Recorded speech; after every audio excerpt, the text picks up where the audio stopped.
Thank you, Cindy. And thanks everyone for joining us today.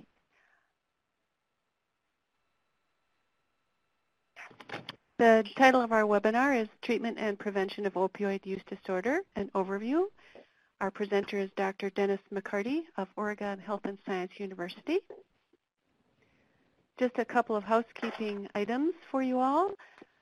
The audio today will be broadcast through your computer speakers, so please make sure they're turned on and up. You can download the presentation slides at any time. If you look to the right of your screen, you'll see a bar titled Download Presentation Slides. If you click on Dennis McCarty Presentation Slides, there they are. You can also use the chat questions feature throughout the webinar to ask questions or add comments, but we will save the Q&A session for the end of the presentation. About the Great Lakes ATTC, we are based at the University of Wisconsin-Madison. We're one of 10 U.S.-based regional and 6 international HIV ATTC centers. We serve the great states of Illinois, Indiana, Michigan, Minnesota, Ohio, and Wisconsin. And like all the ATTC centers, we're funded by the Substance Abuse and Mental Health Services Administration. This is a webinar series, and our first webinar is focused on the treatment of opioid use disorder. The series is a collaboration between the Great Lakes ATTC, the Northwest ATTC, the Pacific Southwest ATTC, and the Western States node of NIDA's Clinical Trials Network. As we mentioned, all the webinars will be recorded and available for viewing along with the PowerPoint slides.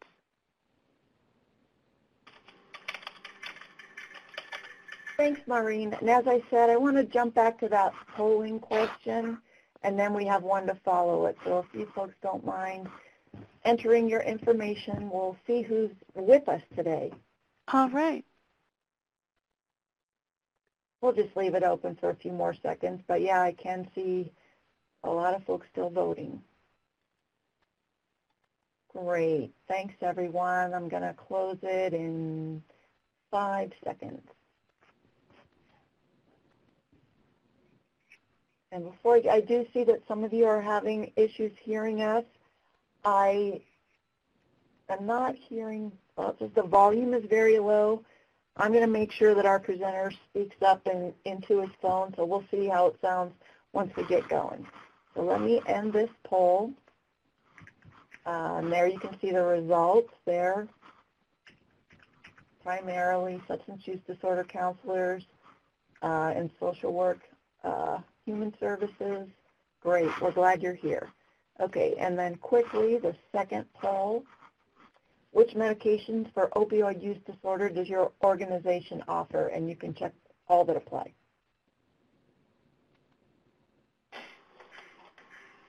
Great. Okay, I got about 5 more seconds to get your votes in. Right, and I'm going to go ahead and close the poll. And I think all of you can see the results there with the prevalence on buprenorphine and none of these medications. All right, that's good information. Okay, so Maureen, I'm going to go ahead and go back to the layout with Dennis McCarty, not Denise McCarthy. So my error, and let you introduce our presenter. Thanks, Cindy. Our presenter, Dr. Dennis McCarty, PhD, is a professor in the OHSU-PSU School of Public Health at Oregon Health and Science University. Dr. McCarty works at the intersection of policy, research, and practice, assessing the organization, financing, and quality of prevention and treatment services for alcohol and drug use disorders. He serves as the co-principal investigator for the Western States node of the National Institute on Drug Abuse Clinical Trials Network. He is also a principal investigator for an evaluation of the impacts of Oregon's coordinated care organizations on prevention and treatment for alcohol and drug use disorders.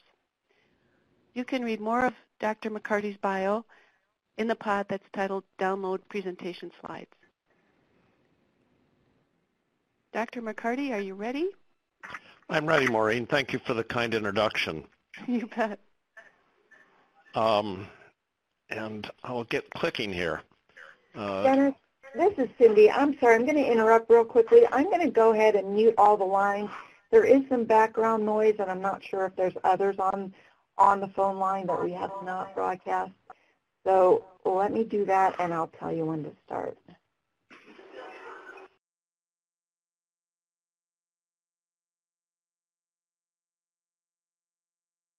All guests have been muted. You can unmute your line by pressing *6. Okay, everyone's been muted. Dennis, you can hit *6 to unmute yourself, and we'll check your sound. Okay, Cindy, you should be able to hear me? Yep, I hear you just fine. I think that's better. Thanks. Okay, great.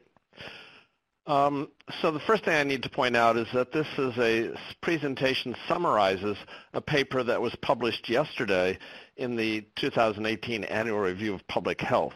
You may want to download that for more details. As Maureen mentioned, the Western States Node of the Clinical Trials Network is supporting the preparation of this presentation, and we see this as a great opportunity to let practitioners know more about what the National Drug Abuse Treatment Clinical Trials Network does. And a lot of the research results that I'll talk about today were based on research conducted within the Clinical Trials Network. You also see my other support and the the studies that I've been working on recently. We've got 5 learning objectives. First, we're going to help you understand the historical context, the federal initiatives that have provided treatment for opioid use disorders. There's the U.S. Public Health Hospitals and the Narcotic Addict Rehabilitation Act, or NARA. We'll also identify the most effective therapies. We'll summarize limited access to pharmacotherapy. We'll explain the chronic nature of opioid use disorder and the high rates of return to use, and specify approaches to preventing opioid use disorder and the role of overdose education and naloxone distribution. Lost my clicker. So the big picture here is that opioid use is widespread, treatment access is limited. From the 2015 National Survey on Drug Use and Health, we know that about 97.5 million individuals in the U.S. used prescription opioids in the past year, and 12.5 million misused those opioids, and 1%, or about 2 million, met criteria for opioid use disorder. Note that about 40% of those with a disorder entered treatment, and that's actually a high rate of treatment entry. For alcohol use disorder, it's about 5 to 10%. And in addition, we have another 800,000 people who used heroin, and 72% of the heroin users are also using prescription opioids.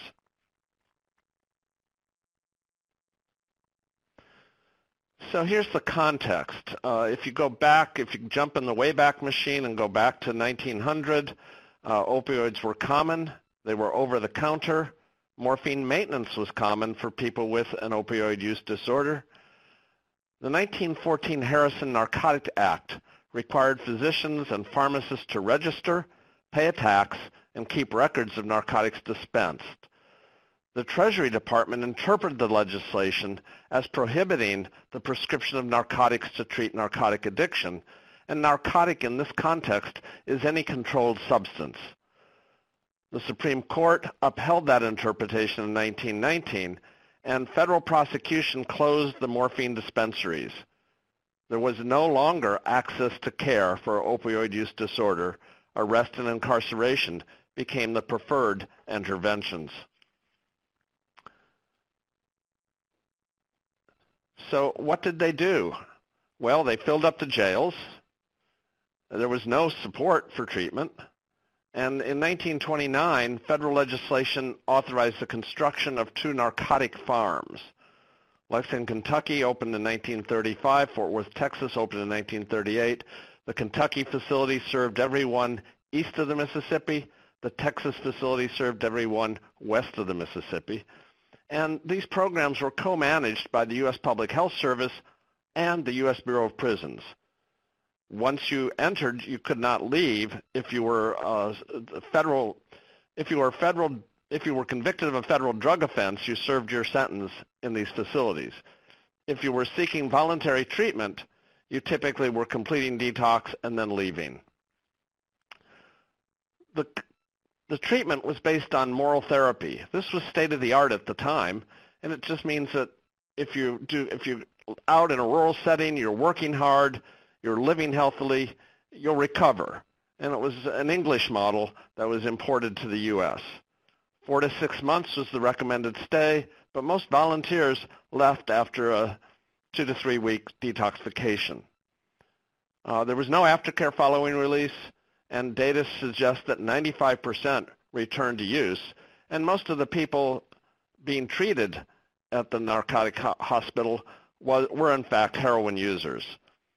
In 1974, the hospitals were closed, and they became federal correctional institutions instead. This is a picture of the Lexington, Kentucky facility. Again, this was where you were getting your treatment between 1935 and 1974. And here's a picture of the entire farm. There's the dairy cattle in the back. The women's facility is the smaller facility in the foreground on the left, and the big facility in the back has rooms for men and also equipment and machinery. They sewed their own clothes. It was, in fact, a closed community. Social rehabilitation was based on moral therapy. They also had a federal mandate to find a cure for addiction. And that opened an interesting chapter. They were using prisoners to test for addiction potential, abuse potential. And so prisoners were volunteering to participate in taking drugs for science. Generally, they did not find the cure, but they made some big strides. Methadone was first being developed there. Buprenorphine was first tested there. They made a lot of other important discoveries. In 1966, the Narcotic Addict Rehabilitation Act was passed, and this was permitting civil commitment for federal drug crimes. You would spend 4 to 6 months at the narcotic hospitals. You have received ongoing supervision and aftercare in outpatient settings, and this was the first federal funding for outpatient services. It was the first community-based funding for drug treatment, and they needed to develop a workforce, and the authorization was a gigantic $15 million per year. Not much, considering the magnitude of the problem.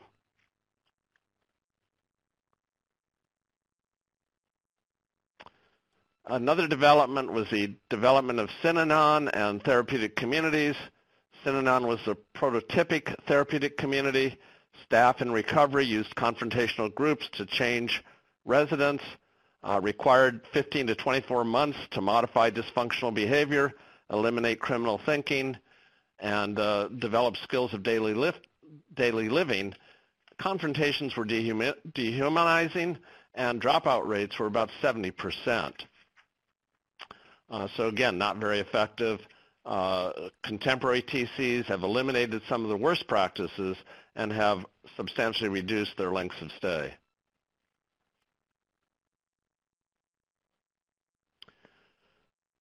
An important breakthrough was the development of opioid agonist therapy, Methadone. It's a full opioid agonist. It's activating the mu-opioid receptors. It prevents withdrawal. It reduces opioid craving and use, improves employment and health, and decreases criminal activity. The trick here is that federal legislation still prohibits the use of narcotics to treat narcotic addiction. The prescription, it forbids the prescription of narcotics to treat narcotic addiction. And the loophole that Methadone went through was that they did not prescribe they dispense methadone. President Nixon supported the use of methadone.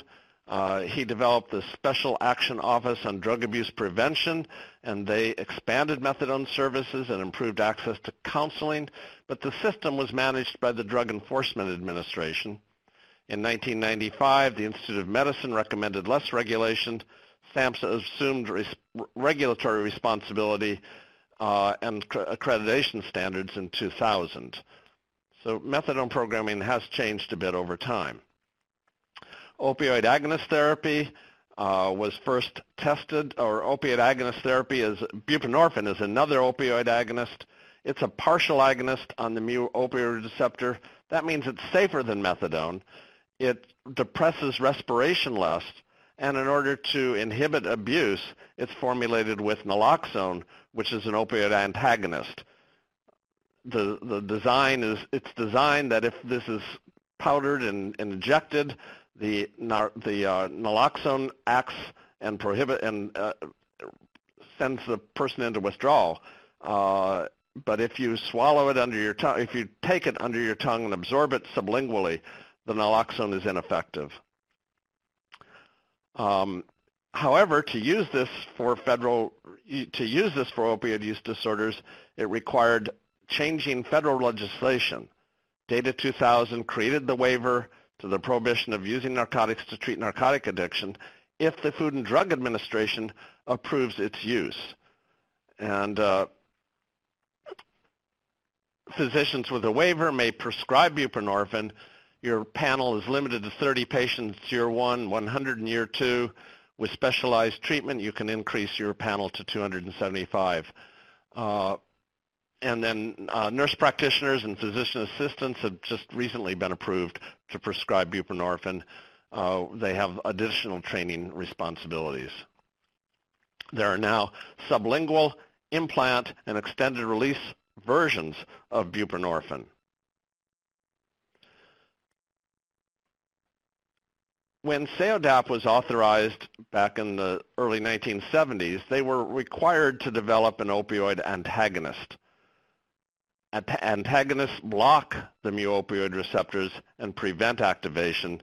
If you take an agonist, if you try to use heroin, the Naltrexone will block its effect. It received approval in 1984 for the treatment of opioid use disorder. The oral Naltrexone blocks opioid effects, but it's not an effective therapy. Daily dosing is required. Patients tend to have poor adherence to the medication. And extended release Naltrexone was approved in 2010 for the use in opioid treatment. Recent trials comparing extended release Naltrexone to buprenorphine find that patient outcomes are similar if the patients get onto the medication. Extended release Naltrexone, however, requires 7 to 10 days without opioid use. That's difficult for opioid users to go that period of time to detoxify from the opioid use, and many return to use before getting onto the medication.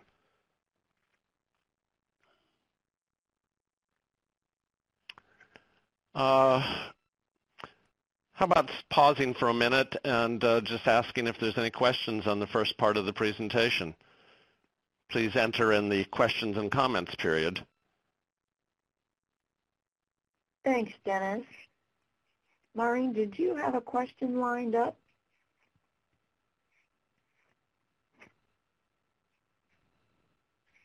Okay, I don't see, the chat pod has been scrolling pretty fast. There may be a question in there, I just didn't catch it. I know some of you are having sound difficulties, and I don't think it's coming from our end as host. I think most people can hear, so I'm sorry if you're having speaker difficulties. We are recording, and we'll make sure you have the recording. All right, Dennis, I guess we can go ahead. Sure. There's a question there. When Naltrexone was being used in the late 70s, actually I think that's probably naloxone. Naloxone is also an opiate antagonist, and it was developed and used for overdose prevention, overdose rescue, and it's not effective as a therapy because it's too short acting. Whoops. Let's go the right direction. So treatment access. We've got, what, 2 million people, 2.5 million people who need treatment. What kinds of treatment are available? If you look at the 14,000 specialty addiction treatment centers in the U.S., 82% are outpatient, 32% provide short or long-term residential care, 24% provide residential detox. Some specialty programs provide all three. Most, however, do not provide opioid agonist or antagonist therapies. The most recent data from the National Survey on Substance Abuse Treatment Services suggests that there's 1,283 opioid treatment programs. That's where you get methadone. 789 of them also use buprenorphine, and 337 had extended-release naltrexone. Another 3,000 programs provide buprenorphine, and another 2,600 offered extended-release naltrexone. The number of primary care practices that offer buprenorphine is unknown. Overall, only about 10% of the patients with an opioid use disorder receive an opioid agonist or antagonist therapy. And typical barriers are expectations for drug-free treatment, staff resistance, cost of the medication, the lack of prescribers, and prior authorization and utilization review requirements make it difficult to get patients onto the medication. And then the complexity of ordering and using extended-release naltrexone also inhibits use of that therapy. Here's a figure, a pie chart showing addiction treatment centers using the medication for opioid use disorder. You can see the majority are not using medication, and only a sliver, the red sliver there, are using methadone. Extended-release naltrexone is being used by about 20%. 9% are methadone, 2% provide all three, and 27% of the programs provide buprenorphine. So again, it's the services are available, but quite limited in scope often. When you look at the patients who are in care, 34% of the admissions to those 14,000 specialty addiction programs reported opioids as the primary drug, and opioid admissions have increased 60% between 2005 and 2015. 1 in 3 patients began opioid use before the age of 18. Most have had prior treatment admissions. Medicaid was the primary payer. About 50% of the patients being treated for opioid use disorder were being covered by Medicaid. Opioid patients tended to be white, and women were more likely to seek care for the use of other opioids versus heroin. Now, a big challenge is that return to use is very common. Patients first have difficulty tapering from opioids and return to use to prevent withdrawal. In 1943, an analysis of the patients at Lexington, Kentucky found that 13% were opioid-free 6 months post-discharge. Now our outcomes were similar, 14% abstinent at 6 months. And there's been a long-term study in California that's been following patients since the 1960s. 33 years after their initial civil commitment, 23% were living. Most are dead. 56% of those patients reported opioid-free urines. 14% were incarcerated, and 30% were positive for opioids or refused to provide urine. So we see that this is a chronic disorder, it's long-lasting, and treatment really requires persistent attention and returns to treatment. The Prescription Opioid Addiction Treatment Study was conducted within the Clinical Trials Network. They were testing the use of buprenorphine to taper people from prescription opioids. After 3 months of buprenorphine, nearly 50% of those patients were opioid-free. But after an 8-week follow-up, 8% remained opioid-free. Again, a rapid return to use. However, a 42-month follow-up suggests that a third were opioid-free, about a third were on agonist therapy and no other opioids, 8% were on agonist therapy and using opioids, and another third were still using opioids. So I think the treatments are getting more effective and more are being provided more effectively. The American Society of Addiction Medicine makes treatment recommendations for opioid use disorders.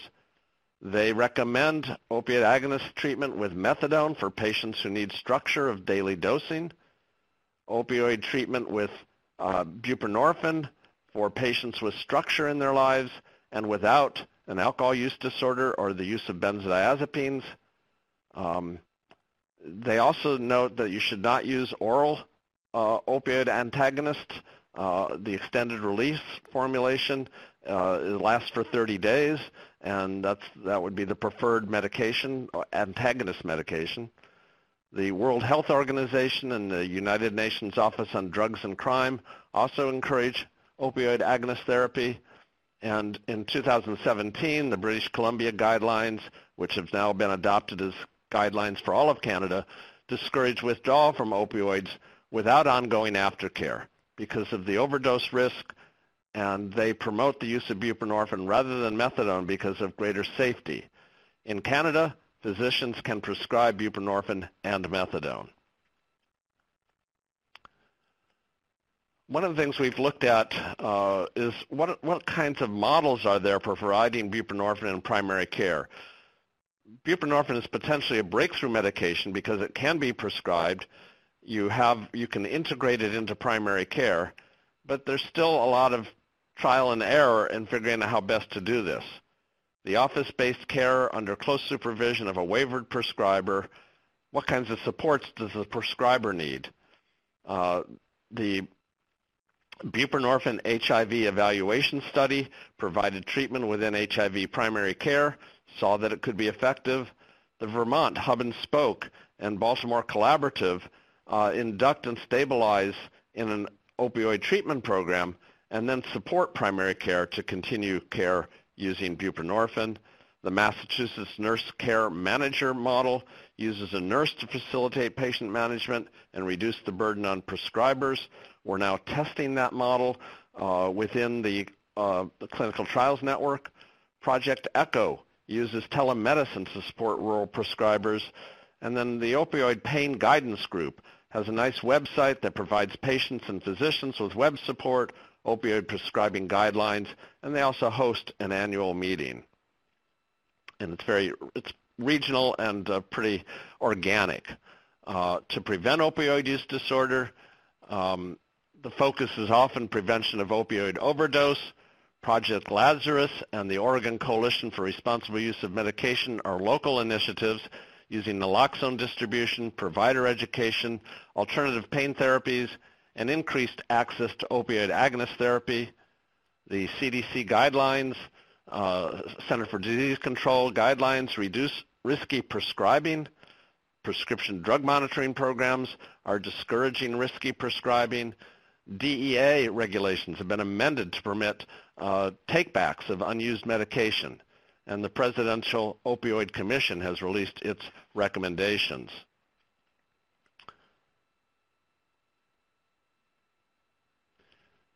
For overdose education and naloxone distribution, Narcan was approved in 1971. It was originally formulated as intravenous and intramuscular injections, and it was limited to use by emergency departments and first responders.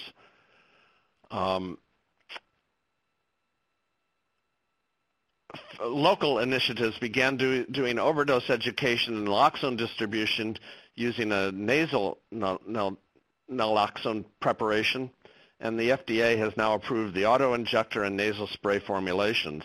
But the prices have increased dramatically. The auto-injector has increased in price from about $700 to over $4,000.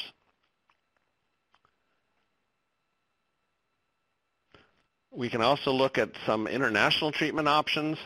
Heroin-assisted treatment is being used for patients non-responsive to buprenorphine and methadone in Europe and in Canada. British Columbia also permits daily slow-release oral morphine with observed dosing, and they host a supervised injection facility. with a photograph there.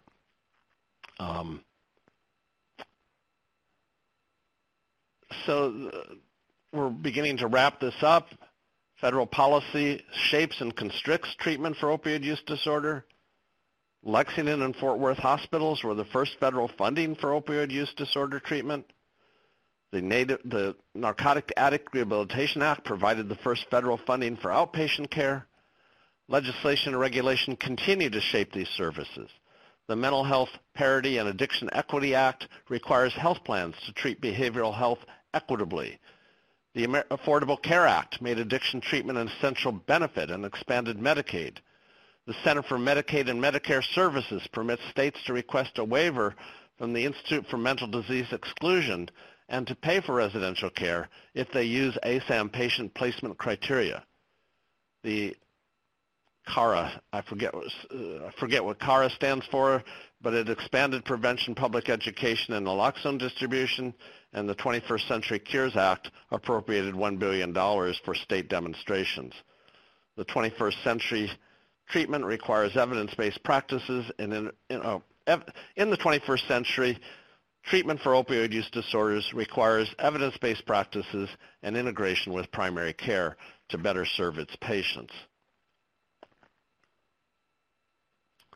And this is a series of this is a timeline on drug and social policy history. I'm not going to go through that. I've hit on some of the high points. This continues the timeline, and we're at the end of our planned presentation. So I'm open to questions and discussion. Great, thanks, Dennis. I'm going to switch layouts here so we can see the chat feature at the bottom a little bit larger, and we'll ask Maureen to step in and facilitate some of the questions. Thanks, Cindy. And Dennis, you did receive quite a lot of questions. Here's one. Participants asking, can you comment on the mood effects that we see in certain Vivitrol clients? It's not my area of expertise. There are concerns that extended-release naltrexone blocks opioid receptors, and therefore some patients report a lack of positive feelings, a lack of enjoyment. But others say that's not a problem. So again, I think it's going to be important to provide patient choice, look at all of the options available for patients, and at this moment in time, if you're not on an opioid agonist, you should be on an opioid antagonist. Thanks. Thanks, Dennis. Our next question is regarding funding. Are there any challenges with funding for medication-assisted treatment? Sorry, Maureen, I was trying to read the scroll. I won't do that anymore. Say the question again. Okay. The question is, are there any challenges with funding for medication-assisted treatment? And I'm capturing the questions as they come in. Sure. The challenges are who pays for it. If you're indigent, there is no money available. Unless the state has made specific appropriations for medication, the states or local authorities, to cover care for indigents. Medicaid has become the primary payer. Most Medicaid programs in most states have buprenorphine and methadone on their formularies. However, most Medicaid patients these days are in managed care programs, and each of the care managers has their own formulary, and often they do not cover buprenorphine and methadone or extended-release naltrexone. Extended-release naltrexone is the least affordable. It costs about $1,600 at the retail price, but there are programs to facilitate access to it, but it can be expensive. That's the quick summary. Thanks, Dennis. Our next question is about buprenorphine. Can you clarify what happens if you inject buprenorphine? There are two formulations for buprenorphine, Subutex, and these are the brand names, Subutex and Suboxone. Suboxone has 2 milligrams, has I think a 4-to-1 or 3-to-1 ratio of buprenorphine to naloxone. It's designed to be absorbed under the tongue, and in that case, the naloxone is deactivated. If you inject Suboxone, you crush it, get it into a liquid. The naloxone is supposed to kick in and prevent or precipitate opioid withdrawal. You can use Subutex, which is just buprenorphine. You could inject that without any adverse effects. I know that there are anecdotes of patients overcoming those abuse, the abuse deterrence formulations, but I think it's more uncommon than common. Thank you. And here's a question about drug courts. Drug court prefers methadone over Suboxone since it's much better monitored.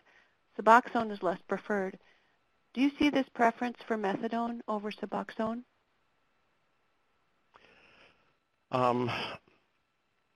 Drug courts have been pretty have not embraced medication for the most part. Under President Obama, the Office of National Drug Control Policy established regulations that said if you're receiving federal money for a drug court, you must provide access to these medications. And we've seen slow adoption within the drug courts. The value of buprenorphine is that it can be much more, it should be easier to obtain than methadone. Methadone is limited to about 2,000 opioid treatment programs. In large cities, that's not a problem, but in rural communities, you're not going to find a methadone program. And so that's where buprenorphine would be probably a preferred medication. Those are my thoughts on that issue. Yep. Thanks. Here's a question about your pie chart on the use of medication-assisted treatment. Does this represent the U.S. only, and how does it compare to worldwide use of MET? Yes, it's just that's specific for the U.S. It's based on the annual census of substance abuse treatment programs in the U.S. Worldwide, opioid use disorder is much less of a problem worldwide than it is in the U.S. Methadone programs can either be, patients can receive methadone either through clinics, like in the U.S., or through, in some countries, it's available as prescribed by the general practitioners. Canada probably has the most progressive policies. British Columbia is leading the world, quite frankly, in aggressive use of opioid agonist therapy. Currently in British Columbia, there's an initiative to increase the number of patients in primary care with opioid use disorders who are on medication from 50% to 90%. That's a number that far surpasses any efforts in the U.S. So we could be more aggressive. We could offer a greater range of medications, of agonists, and that may be necessary in order to get more effective care for patients who have been non-responsive to methadone or to buprenorphine. Thank you. And another participant asks, are there factors why opioid use disorder treatment centers use or don't use the treatment medications? Yes, I think some of the reasons why they're not using medications, many of them have no linkage with a primary care prescriber. They may not have a physician on staff. They may not have adequate training of staff to understand and to promote the use of medication. There's certainly a bias against the use of agonist therapy, a historical bias. I think when you look at the data, you're much better off prescribing or using methadone or buprenorphine. The death rates are much lower among patients on methadone or buprenorphine when compared to patients who are on abstinence-only therapy, drug-free therapy without supportive medication, and it's primarily overdoses related to a return to use is the primary cause of death. So I would, despite resistance to the use of medication, it is the thing to do in the 21st century. Yep. And another participant asked, has anyone looked at adolescent prevalence? I believe that's of opioid use disorder. Yes. I don't, off the top of my head, I don't have an answer to that. We could look at the National Survey on Drug Use and Health. There would be a breakout in that of 12 to 18 and 18 to 25 or so. So the data are available. I think there are concerns that the access to opioids has increased abuse within adolescents. And the Clinical Trials Network has done a study showing that buprenorphine is an effective medication with adolescents. Okay. Next. Our next question is, I have individuals I'm working with that are in recovery from opioid addiction but have chronic pain. What can be done to help these patients manage their pain without relapsing?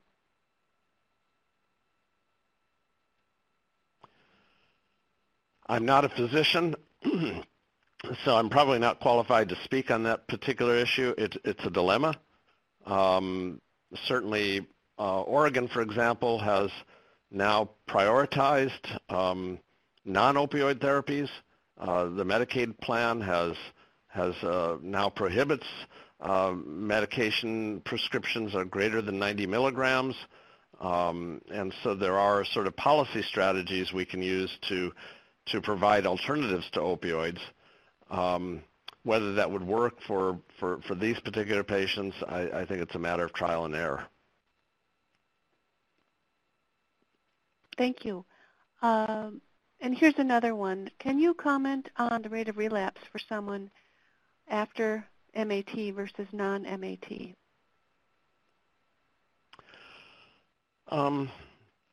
I like to use the term return to use rather than relapse. Relapse has sort of a negative connotation. Return to use is the nature of this chronic disorder. If you're not on agonist therapy, your probability of returning to use is pretty high. It may not require lifetime agonist therapy. Some patients remain on agonist therapy for their lifetime. Others find that as their life stabilizes, they can in fact go through a withdrawal process and no longer have a return to use. But there's always a risk of return to use. I was at a meeting in Canada, and a woman spoke about her son who'd been in recovery for 10 years, injured himself, was given opioids, and was now struggling again with his opioid use disorder. So there's a risk of return to use no matter how long you've been abstinent. Yeah. Which method of medication is the strongest, methadone or Suboxone?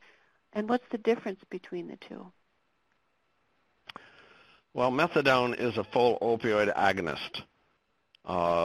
It's easy to overdose on methadone. Buprenorphine is a partial opioid agonist.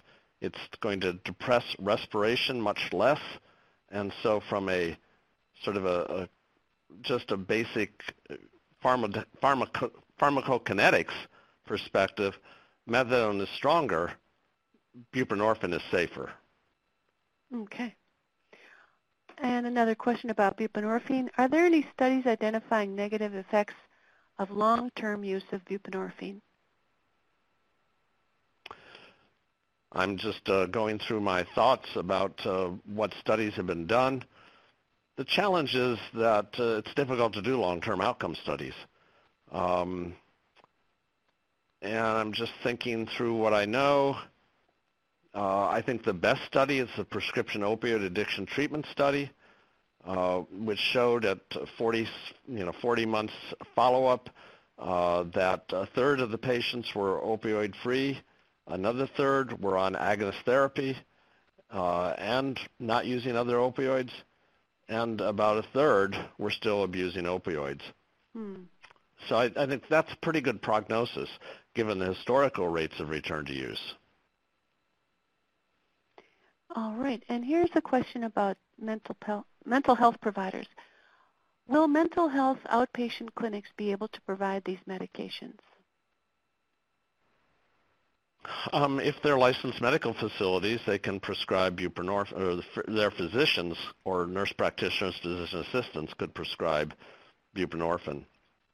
Methadone can only be used in opioid treatment programs, and the federal regulations on opioid treatment programs are make becoming an opioid treatment program relatively difficult. That's right. And is there a standard for applying treatment services with MAT, or can MAT be provided without treatment services, such as outpatient or intensive outpatient?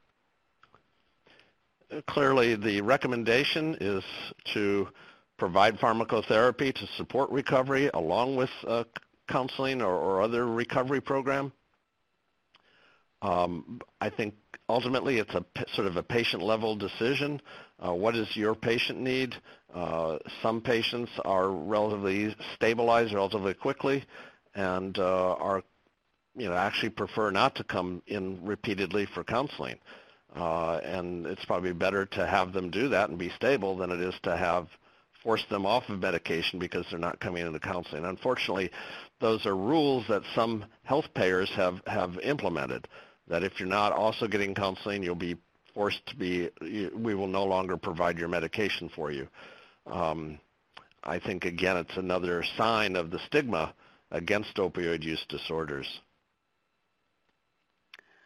And just one more thought, Maureen. We would never take a diabetic's insulin away because they ate cake. Why should we take medication away if it's helping somebody and they have a slip? So we should treat this like we treat other chronic disorders. And here's a question about screening. Given the opioid epidemic taking place in any area, why shouldn't we be using SBIRT, that's screening, brief intervention, and referral to treatment, in our emergency rooms and primary care units to deal with this problem? Screening, brief intervention, and referral to treatment is not an effective treatment for opioid use disorder. Studies in emergency departments, in primary care settings, find that simply screening for an opioid use disorder and even providing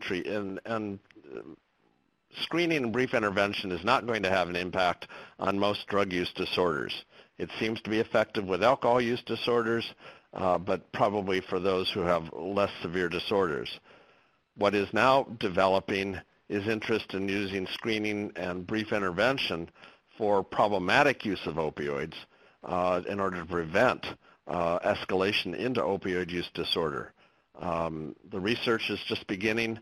We'll have to see if that becomes an effective intervention for preventing the development of opioid use disorder.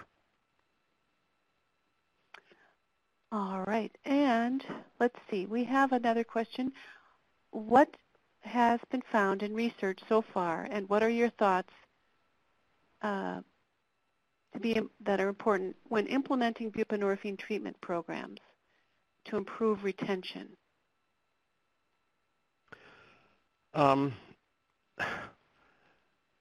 So I would, a couple of thoughts. By treatment program, do you mean primary care? Do you mean specialty addictions treatment? The answer is going to be different. The specialty addiction treatment program can be effective. It can use buprenorphine and extended-release naltrexone pretty effectively if they have a physician who supports the use of medication, if they train staff to be supportive of use of medication if they adjust their workflows so as not to delay the access to the medication. If you're talking to patients, you start talking to them on day one about what medications might be useful for to support their recovery. You also have to talk to the family because the family needs to support the use of medication. We've just completed a study in the Medication Research Partnership. It was published, I think, last year in Journal of Studies on Alcohol and Drugs. And we found substantial improvement in access to in the percent of patients receiving medication. At the beginning of the study, it was about 10%. 3 years after we worked with programs using Niatex-type interventions, it was over 35% of the patients with an alcohol or an opioid use disorder were successfully inducted onto medication. For primary care settings, the workflow issues are more complicated. It's a busy environment. The hub and spoke model, Vermont's hub and spoke models, Massachusetts nurse manager model seem to be the most effective approaches to managing buprenorphine use in medical settings. And so that's where I would look for guidance to begin with. Thanks, Dennis. Let's see. Here's another one. Should addiction be treated just like other chronic illnesses or just like other chronic mental illness? For many people, problems with alcohol and other drugs are chronic disorders.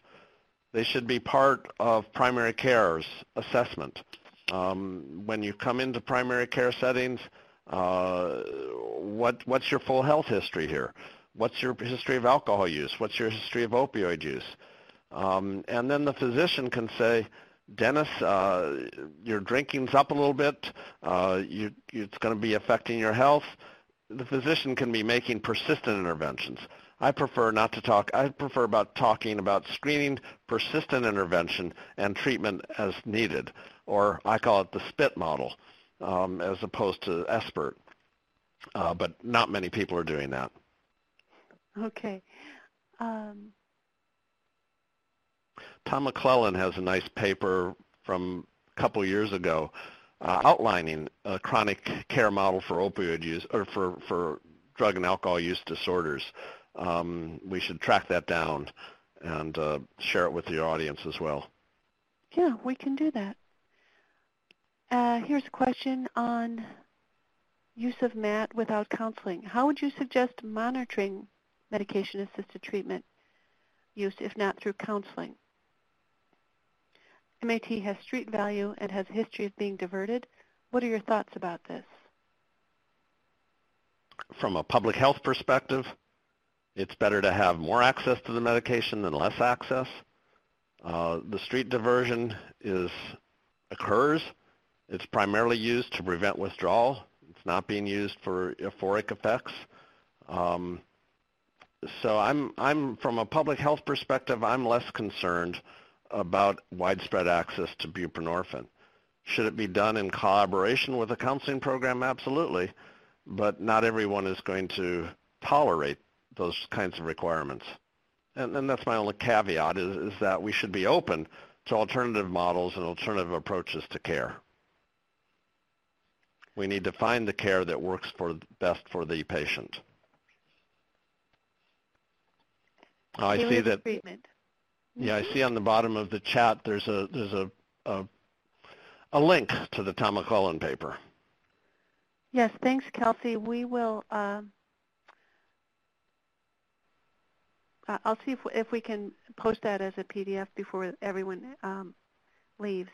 And here's another question. What are your thoughts about using technology to help treat substance use disorders in conjunction with MAT and counseling?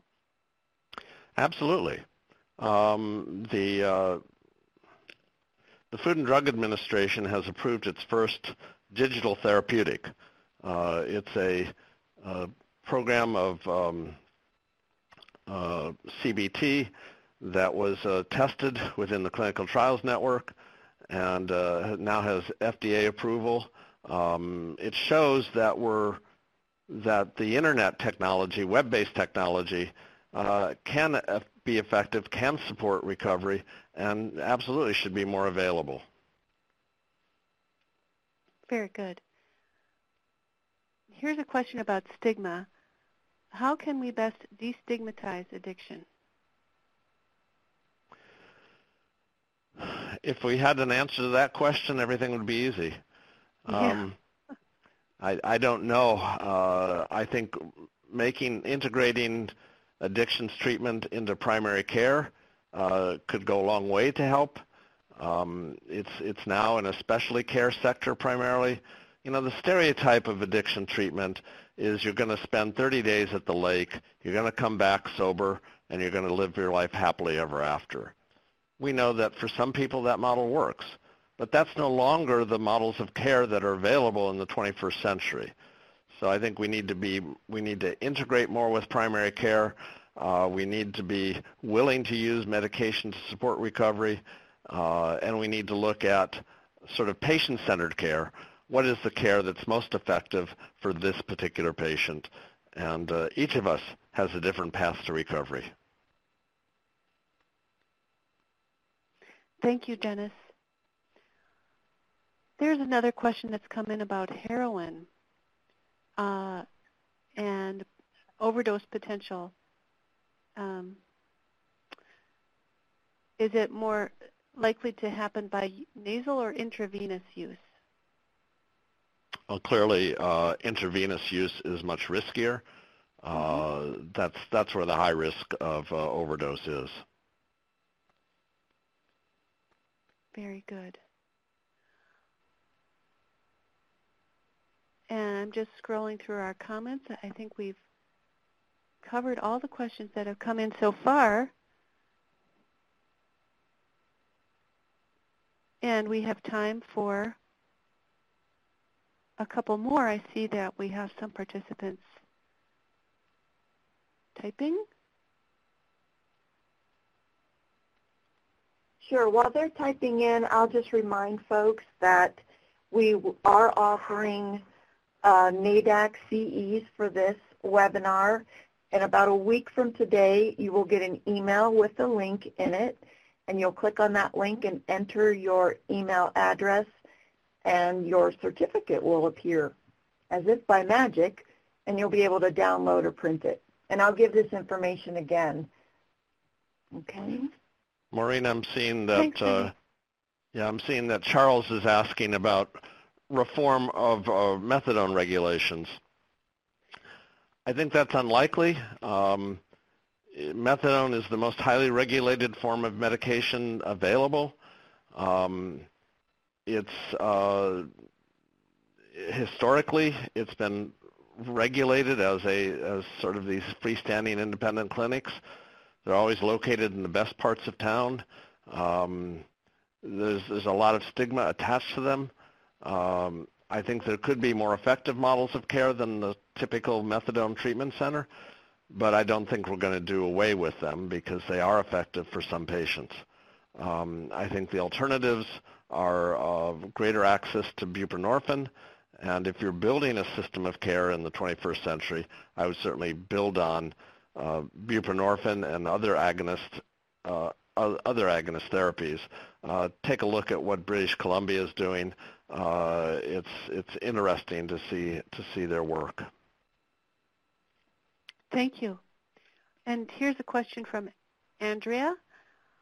I want to touch on the concern of individuals remaining in treatment indefinitely. A patient that suffers from chronic pain that has burned bridges for treatment via other avenues will return to the street if not for MAT providing addiction treatment services with the secondary side benefit of pain management. Harm reduction is key. Yes, that's absolutely true. Not every patient is going to have the same recovery. Some patients are going to be chronic patients. Others others will recover spontaneously. They'll make a decision not to use anymore. We cannot yet explain what's the difference between those two patients, Some of it may be genetics, some of it may be brain development. These are the challenges for the next cadre of researchers. Thanks, Dennis. I see we do have multiple attendees typing.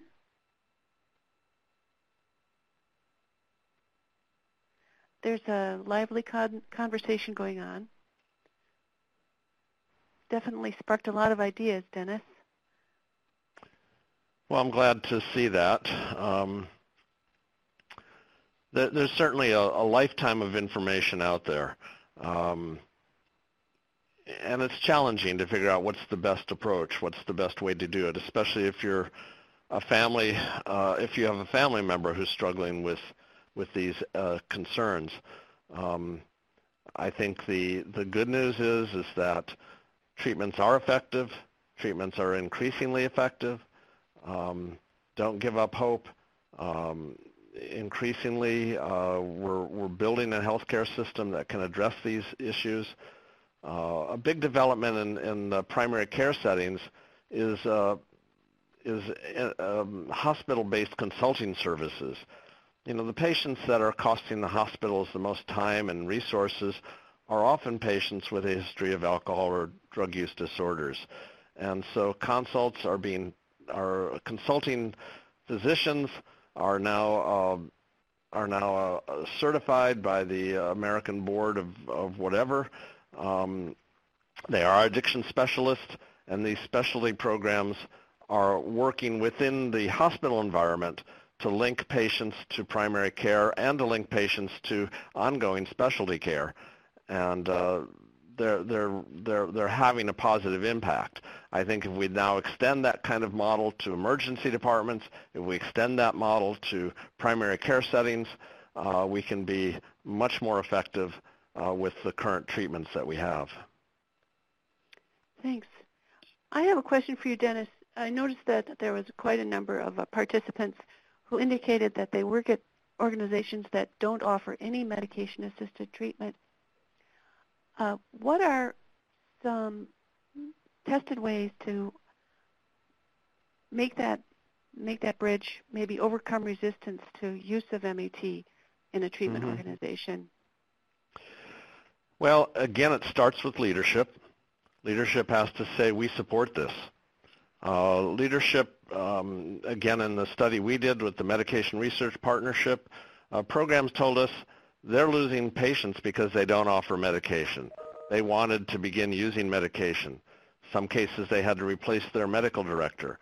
Other cases they brought in training.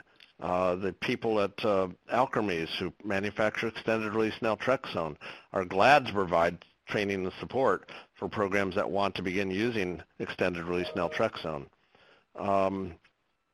The whole the NIATEX approaches to improving to organizational change, test a change, test it small, to use rapid cycle testing to make changes in your workflow that improve access. If they don't improve care, go on to some other change. Those are the kinds of strategies that I have seen work effectively over the past 18 years now. Thanks, Dennis. I think that's true, that there's more and more field-tested approaches that are working. In fact, Maureen, we should plug the niatex.net website. It provides a ton of resources on improving care in specialty addictions treatment programs.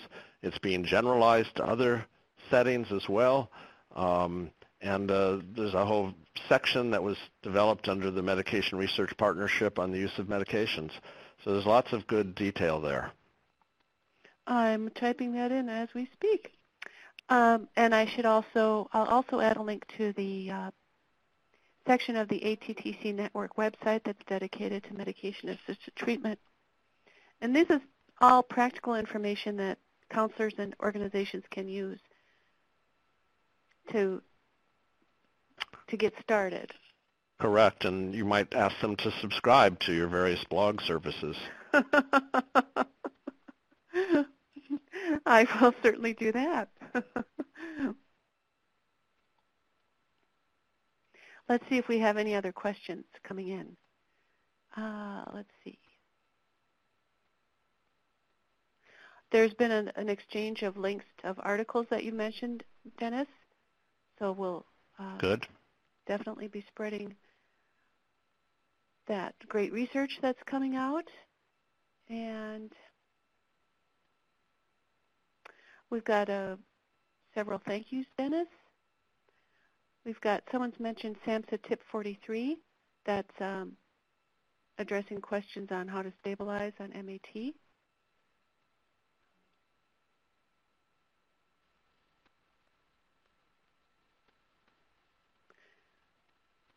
Yes, we're getting some great resources, and I just want everyone to know, too, that the recording of this webinar will also be made available, and the links in the chat feature will be live. So I'm adding them up here to a few of the pods, but we don't want you to lose any of these resources that people are so kindly adding. We'll find a way to make sure you can still get them. Terrific. Well, I'm glad people have enjoyed the presentation. I've enjoyed being able to share the information, and you know, if I'm certainly available for another 30 minutes or so. What we'll also be doing as a follow-up is we've gathered all the questions, and we will, I'm going to tap your time again, Dennis. We'll create a quick one-pager with answers to the questions that have come through this webinar. That'll be posted on the ATTC network website. Okay, great. We're getting a lot of thank yous, so maybe we can give people a little bit of their afternoon back. If you want to end a few minutes early, I think we should give it about another 30 seconds to see if some more folks have questions.